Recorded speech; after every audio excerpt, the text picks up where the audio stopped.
আমার মনে হয় রাইট অ্যাওয়ে এই ওয়ার্ল্ড কাপের পরে ক্রিকেট বোর্ডের একটা ভেরি স্ট্রং, আমি মনে করি খুব জরুরি যদি আমাদের ক্রিকেটের দেশকে বাঁচাতে হয়।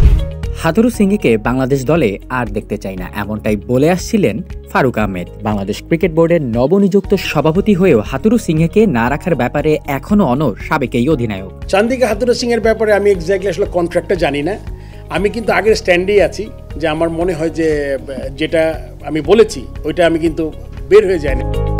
তবে তার আগে এই লঙ্কান কোচের চেয়ে ভালো কাউকে খুঁজে বোর্ডের সঙ্গে আলাপ করে সিদ্ধান্ত নেওয়ার কথা জানাবেন নতুন বিসিবি সভাপতি। এখন যেমন আমার অফিসিয়ালি কিছু জিনিস দেখতে হবে যে মানে কেমনে কি করা দরকার, তার চেয়ে বেটার কাউকে পাইলাম কিনা, বা তার কাছাকাছি কারো ছোটো কাউকে পেলাম না যে আমাদের জন্য বেটার সার্ভিস করতে পারবে, এটা দেখবো, তারপর কথা বলবো। সিইও আছেন আমাদের আগে যারা কাজ করেন তাদের সাথে কথা বলে নিব, তারপরে আমি স্ট্যান্ড থেকে সরি নেই আসলে।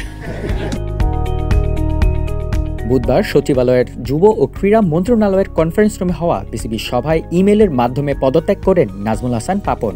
তার পরিবর্তে জাতীয় ক্রীড়া পরিষদের মনোনয়নে নতুন বিসিবি সভাপতির দায়িত্ব গ্রহণ করেন ফারুক আহমেদ। দায়িত্ব নিয়েই গণমাধ্যম কর্মীদের সঙ্গে কথা বলতে সচিবালয় থেকে সোজা চলে আসেন বিসিবিতে। সংবাদ সম্মেলনের শুরুতেই বৈষম্য বিরোধী ছাত্র আন্দোলনের নিহতদের প্রতি সম্মান ও শ্রদ্ধা জানান ফারুক আহমেদ।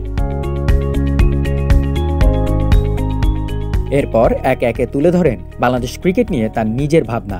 সভাপতি থাকা অবস্থায় যতটুকু সম্ভব একটা সুন্দর সিস্টেম দাঁড়া করাতে চাই, এবং আপনার এটা পুরনো কথা যে আমি যে একটা সিস্টেমের বিরুদ্ধে লড়াই করে কিন্তু আমি পদত্যাগ করেছিলাম, তো সেটা আমার মাথায় সবচেয়ে বড় প্রায়োরিটি থাকবে, যাতে সিস্টেমটা আমরা তৈরি করতে চাই। এদিকে যখন নতুন সভাপতি মিরপুরে সংবাদ সম্মেলন করছেন, তখন পাকিস্তানে জাতীয় দলের সঙ্গে আছেন হেড কোচ হাথুরু সিংহে। পাকিস্তানের বিপক্ষে চলমান টেস্ট সিরিজে সভাপতির এই বক্তব্য দলের পারফরমেন্সে কোনো প্রভাব ফেলবে কিনা সেটা বলা মুশকিল। তবে ফারুক আহমেদ সভাপতি হওয়ায় লঙ্কান এই কোচের যে কপাল পুড়ছে তা আগ বাড়িয়েই বলে দেওয়া যায়।